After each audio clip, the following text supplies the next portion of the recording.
Coming up on the Golden Key. I hate to be the one to ask this, but do you guys actually know where we are? Well, I once roamed these trails and hunted for magical beings in these very woods. You must leave, my child. Go deep into the forest where the soldiers will not go.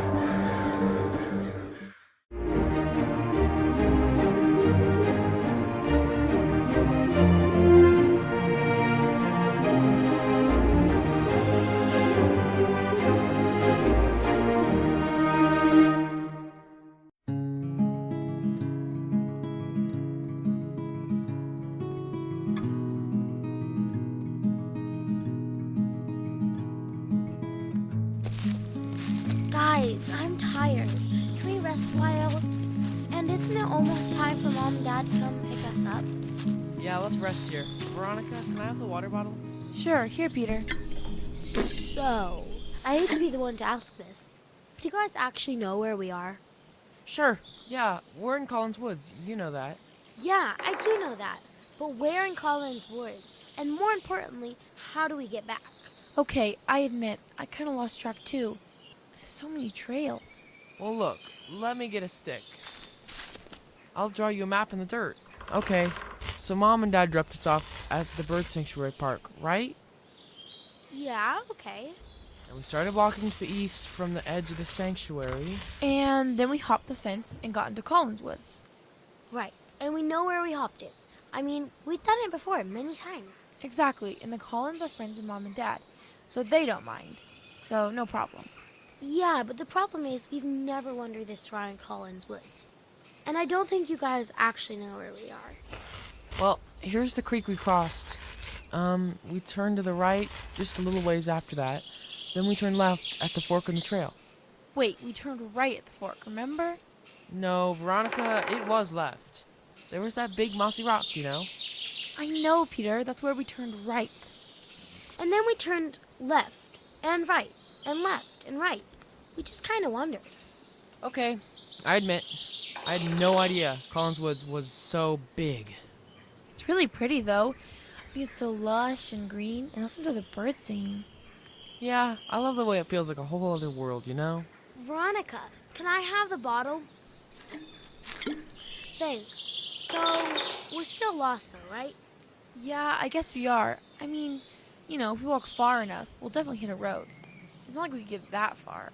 This isn't some state forest or something. But the problem is Mom and Dad will be picking us up in a little bit at the bird sanctuary park.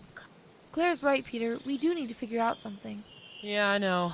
Just let me try to think this through a minute.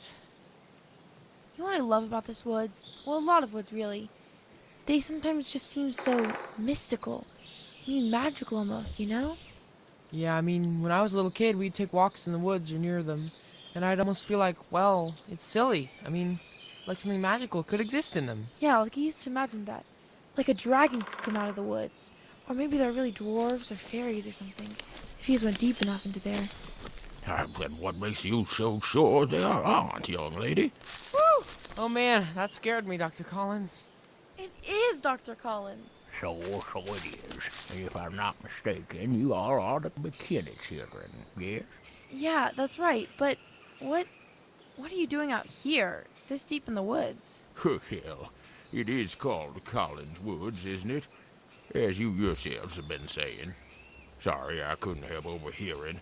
This is my family's land, and children, I'm afraid you're proving not to be the most adept navigators. You're actually just a few minutes' walk from the bird sanctuary park. We are? You're kidding. How can that be? Well, as you said, these woods are deep and lush and, well, rather mysterious almost. Oh, you've heard them talking about that. Yes, I quite agree. You know, I once roamed these trails and hunted for magical beings in these very woods. Did you ever find any? Well, yes, in a manner of speaking. You did? I bet that manner of speaking is more metaphorical, right? Well, I've tried to retain something of that childlike sense of wonder, though, in the years since. I'm convinced, children, that our world is starving for a lack of wonder. has the magic all around us. Not that it really is magic, of course, but we're in an age of skepticism, of an emphasis on pure reason as just about the only matrix for determining any truth. Not that reason is a bad thing, of course. It isn't, but our ancestors, well, they were more open to the supernatural. Perhaps that carried them too far into superstition, I know, but it also opened them to see a world where hidden battles were waged and fought beneath the surface, hidden from our eyes. So wait, you're saying there are fairies in the woods, and they're fighting with unicorns? No, Claire, he's not saying that literally. He's saying, well... Oh, I apologize to you children. I'm keeping you from your appointed meeting with your parents. And I'm rambling on as only a bumbling old professor would, in the middle of a forest. Here, let me lead the way back for you. Just this way. How are your parents doing anyway? I haven't seen them in, well, it's been too long. They're fine, Dr. Collins, and can I ask, what exactly are you professor of? Me? Oh, well, I've taught English and history off and on, and a bit of myth and folklore. I suppose that won't surprise you. What you were saying about seeing mysterious things in the woods, Dr. Collins, what did you mean? Oh, that, well, I know our great and vast knowledge nowadays has been a great help in many ways to all of us as humans, and it's certainly good not to live in a state of superstitious fear, but maybe we've lost something that our very souls crave. We expect nothing but the provable, mundane workings of a purely rational and mechanical world. Oh, you know, I'm not speaking about magic or actual mythical creatures, though for all I know, the existence of dragons in virtually every culture on Earth means something. Maybe people saw dinosaurs and called them dragons. Perhaps so, young Mr. McKinney, but I'm speaking firstly of the wonder of the world, especially the natural world. It's nice to see you children get lost in the woods, not simply to not know your way, but lost in the beauty and mysteriousness of the world, of creation. But I'm also suggesting that perhaps there is a hidden world, a world beyond our pure reason, and a force at work in that world, deeper and greater and more beautiful and mysterious than even our strange imaginings. Perhaps our heart's longings are really longings for, well, again, enough of the doddering ramblings of an eccentric old hermit wandering about in a long white beard in the woods. Yeah, at first I thought you might be some magical woods creature. Claire, that's rude. No, she meant no harm by it, I'm certain. I'm aware that my presence might be somewhat striking to some. Oh, look, children, do you see that bird? Do you know what kind it is? They build nests in the sanctuary. Maybe you've seen them. Very distinctive. Oh, wait, I was just studying words. That's a swallow, right? Yes, indeed. Sign of St. Joseph's Day. At least if you're in California, at the Church of San Juan Capistrano. The swallows coming back is definitely a sign of that day, which means a sure sign of spring. What day is his feast day? March something, right? Yeah, Claire, March 19th, so just around the corner. That's cool. Like St. Joseph of the Holy Family? Yep. Mary's husband, Jesus' adopted father. I know who he is, Peter. So wait, what about the return of the swallowbirds and all that? Well, you see, no.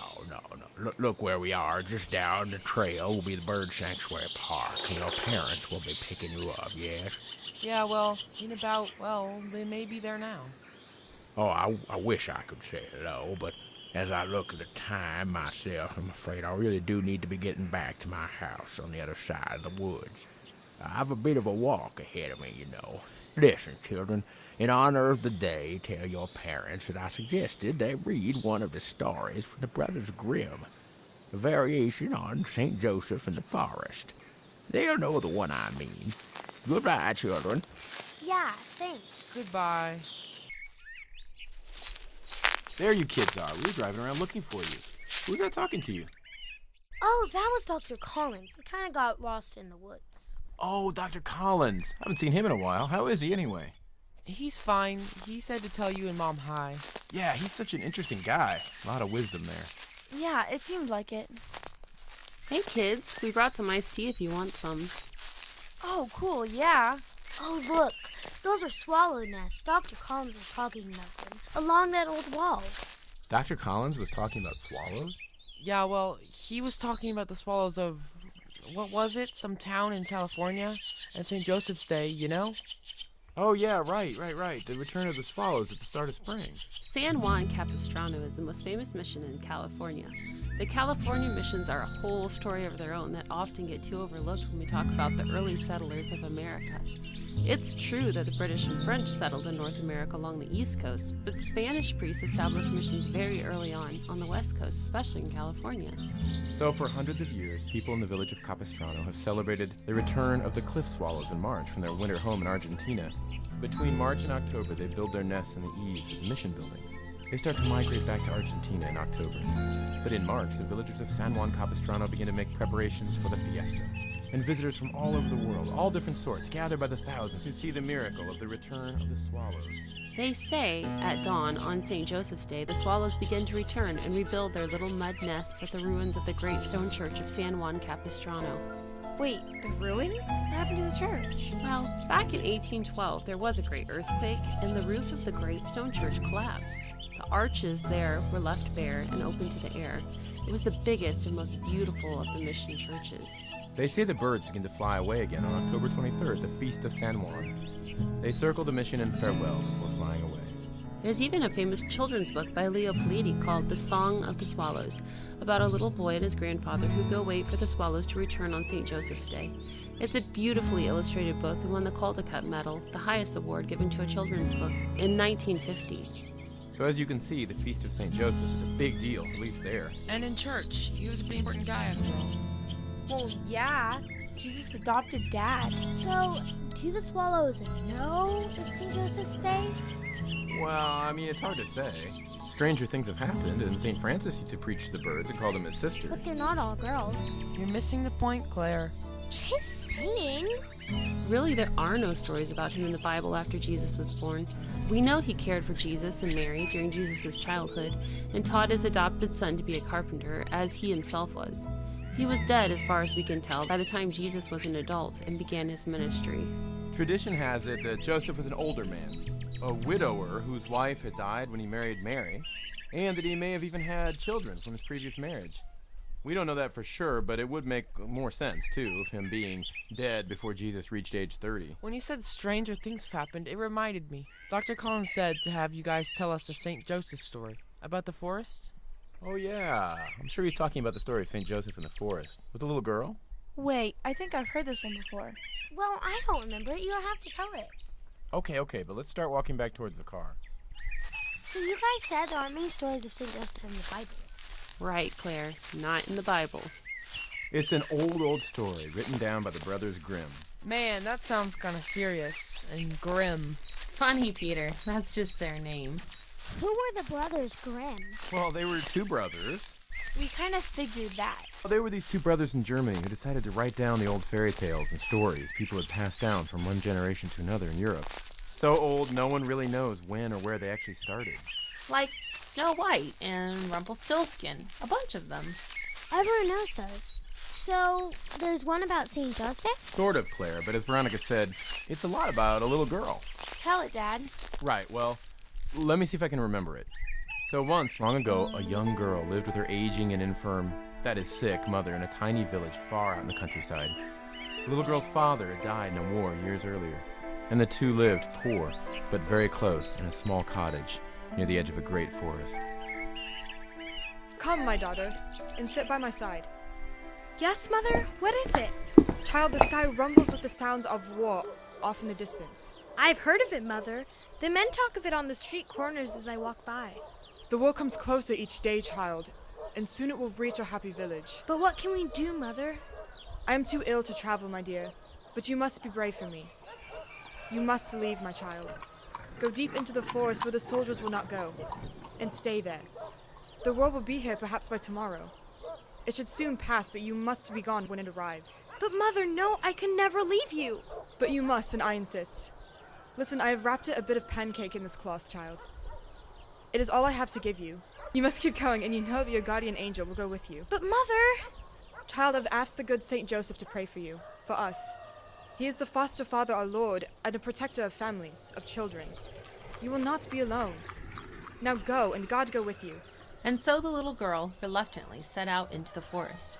At first, the sun shone through the treetops, but the deeper into the wood the little girl went, the more frightened she became.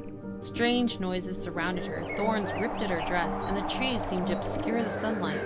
And yet, she sometimes caught glimpses of a gentle, smiling face, which she assumed, correctly, was that of her guardian angel traveling alongside her, sometimes leading her. Growing more and more tired, she walked on until evening came. Then she saw a tiny light burning in the distance, ran up to it at once, and came to a little hut. Come, dear child, seat thyself on my little chair by the fire and warm thyself. I will fetch thee clear water if thou art thirsty, but here in the forest I have nothing for thee to eat, but a couple of little roots, which thou must first scrape and boil. Oh, thank you, sir. Thank you. I will scrape them clean. I have this piece of pancake and bread my mother gave me for my journey. Have you a pan I may use? Yes, child. See if this will do, and wait for me here while I fetch some water. But who is this kind, venerable old man with long white beard and hair? Something about him gives me peace. Here, my child, I will rest while thou makes a bit of food. And so the girl made a soup for them, and presently... I am so hungry. Give me some of thy food. Of course, dear man. Here. And the girl gave him more than she kept for herself, but God's blessing was with her, so that she was satisfied. My thanks, dear one. Now we will go to bed. I have, however, only one bed. Lay thyself in it. I will lie on the ground on the straw. No, stay in thy own bed, for the straw is soft enough for me. No, my child. I'm not so old that I cannot lift you. Come, into my bed you will go, and say your prayers. Yes, I shall. In the name of the Father, and the Son, and the Holy Ghost. Amen. Dear Lord, watch over me this night, and watch over the dear old gentleman who has so helped me and... Oh, it's morning. Ah, how well I have slept here. But where's the old man? Old man! Old man! He must be outdoors fetching water again for our breakfast. And there he is. Old man, may you make for us again a breakfast? Indeed, child. I will have water and more roots for you. But for now, go and play. Be at peace. And so the girl did, wandering near the little cottage, picking flowers and humming. Oh, what was that? Why, it's a girl about my age. Hello, do you live nearby? Oh, near, but yet far. Not too far, mind you. I came to see if you'd like to play. Yes, I should enjoy the company, and I would love to play. Then come with me.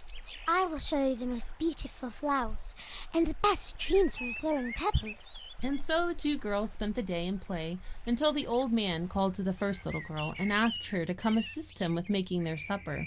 Shall I see you again?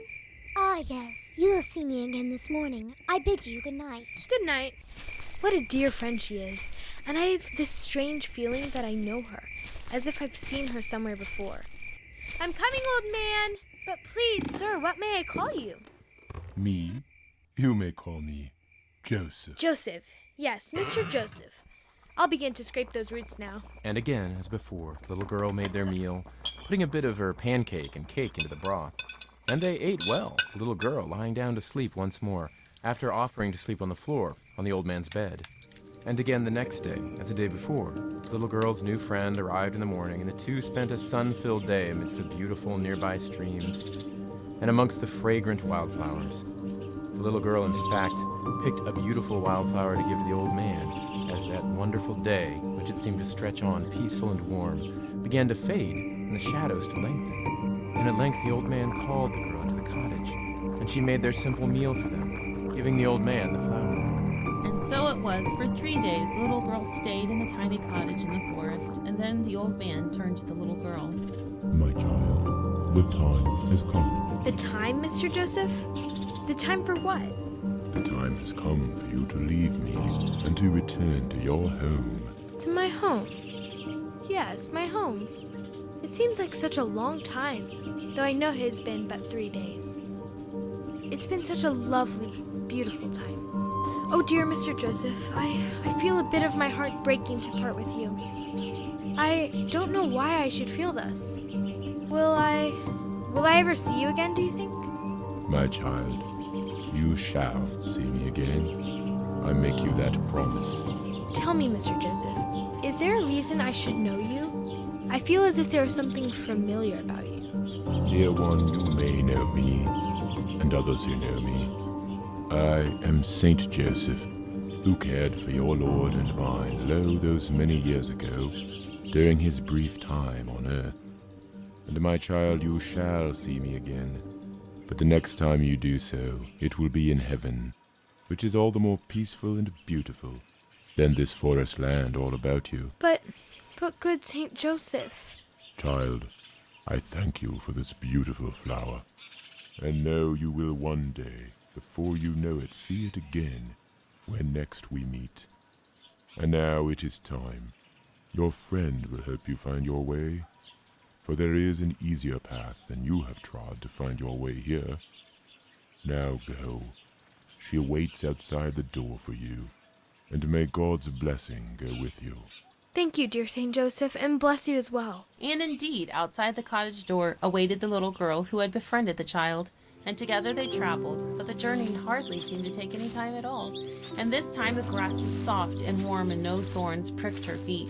The birds and butterflies flitted about joyously, and the brooks seemed to laugh as they hopped across them. Her friend from the forest led the little girl to the edge of the wood, and pointed her to a small village, which the girl realized must be her own. The two embraced warmly and at length, and then the forest girl melted into the lush green of the wood. The girl, in her excitement at finding her own village, had forgotten to ask if she would see her new friend again. But she needn't have, for her new friend really was an old friend. She was her guardian angel, who had been at the little girl's side all her life, even as she stumbled through the dark forest before finding St. Joseph's cottage. And now I must find my mother. How strange it feels to be back in the village. How long these mere 3 days have felt, and how strange looked the street. But what of the village I once knew? How very strange. I know this is my old home. I know the streets, landmarks, and yet it seems to have changed so. And around one more corner is my own dear home. I can hardly keep from running to see my... Mother? Is that you? But no, it can't be.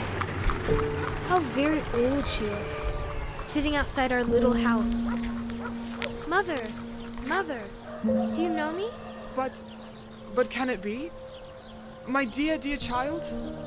Do I dream once again that I see you, only to awaken and find this empty aching in my heart? Mother, no, I am here. Truly, it is me. Come to me and let me hold you, my love. After all these years... But Mother, I am so confused. I have been gone but 3 days, and yet you seem so old, and our village, how much it has changed. Can 3 days have done so much? Oh, my child, do you not know? Oh, how many long years it has been. Years of war and rebuilding, and finally a return to peace. You've been gone these 30 years, my daughter. For 30 years I have mourned, certain of your death, and yet hopeful that this day might truly arrive. And so the mother and daughter were reunited, and the next day, when neighbors went to call, they found both the mother and the daughter dead, with peaceful smiles of contentment on their faces. And the girl was holding a beautiful wildflower, such as is only found deep, deep in the forest outside the village. And though it had no water to sustain it, it was blooming, beautiful, and alive. Wait, they died? Well, that's sad. I mean, it is, Claire, but of course, really it isn't. I know, they got to be together forever, and they also got to see St. Joseph. Yeah, and God, of course. Of course, Veronica. God and the communion of saints. That's pretty good, but it's also kind of sad. That's not supposed to be a true story, is it? No, Claire. Like all the stories the Grimm brothers collected, it was a folk tale or fairy tale passed down for years by people in Europe. Here's the car, guys. So I can see why Dr. Collins wanted you to tell us that story. It kind of reminds me of the things he was saying about the woods. Well, not just the woods, really, but everything. I think it was really kind of talking about God, our work in the world. Well, I think if I were lost in the woods, my guardian angel really would be with me. And maybe St. Joseph really would be in the cabin deep in the forest there to protect me. Well, you never know, guys. The world is a lot more mysterious than it seems.